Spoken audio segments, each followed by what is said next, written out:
Dans ce nouvel album Terroir, il y a une chanson qui s'intitule Sunu Sénégal, voilà, qui est un vrai hymne, un vrai appel à la paix, à la cohésion sociale et à l'entente, mais surtout au regard sur les vraies priorités du Sénégal, que sont, comme je l'ai dit tout à l'heure, un appel aux autorités sur les vraies priorités de notre pays, à savoir l'éducation, la santé, la lutte contre le chômage, la sécurité, le développement de l'économie, donc la croissance économique d'un pays, parce que je pense que c'est cela, ce sont là, ces points-là, les vraies priorités.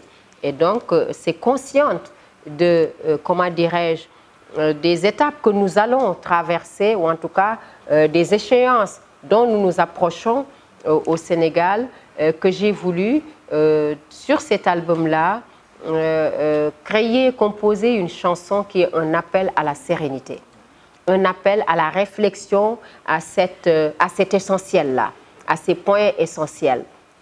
Un appel à nos leaders à plus de responsabilités.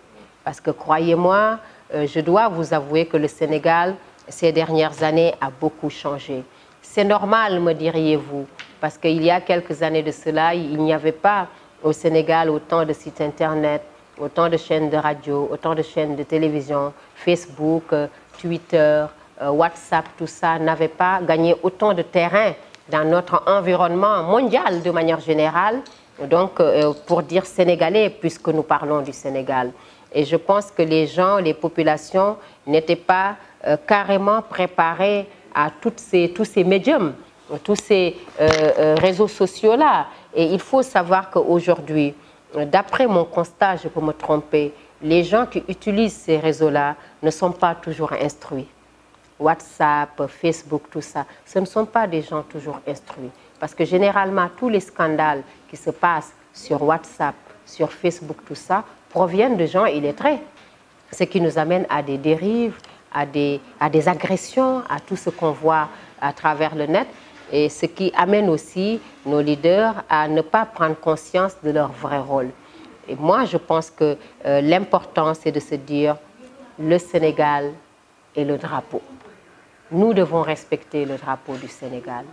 La politique, c'est la politique, c'est une vision, c'est un engagement. Chaque personne a le droit de, comment dirais-je, de choisir son camp, de choisir sa voie dans la vie. Mais cela n'a rien à voir, à mon avis, avec traiter les gens d'une certaine manière ou entrer dans la vie privée ou même inventer des choses qui n'existent pas dans la vie privée d'une personne. Et ce que je constate ces dernières années, ce qui est très dommage d'ailleurs, c'est que la politique chez nous est devenue quelque chose de barbare, quelque chose d'irrespectueux. Alors que la politique, quand même, c'est noble, c'est prestigieux, c'est réfléchir à comment développer un pays, comment sortir des populations de la galère, comment faire prospérer son pays. Donc c'est noble. Cela n'a rien à voir avec aller sur Internet, se mettre à insulter quelqu'un, parce que moi j'entends des leaders insulter carrément de père et de mère une autre personne. C'est totalement scandaleux et irrespectueux, et ce n'est pas un bon exemple.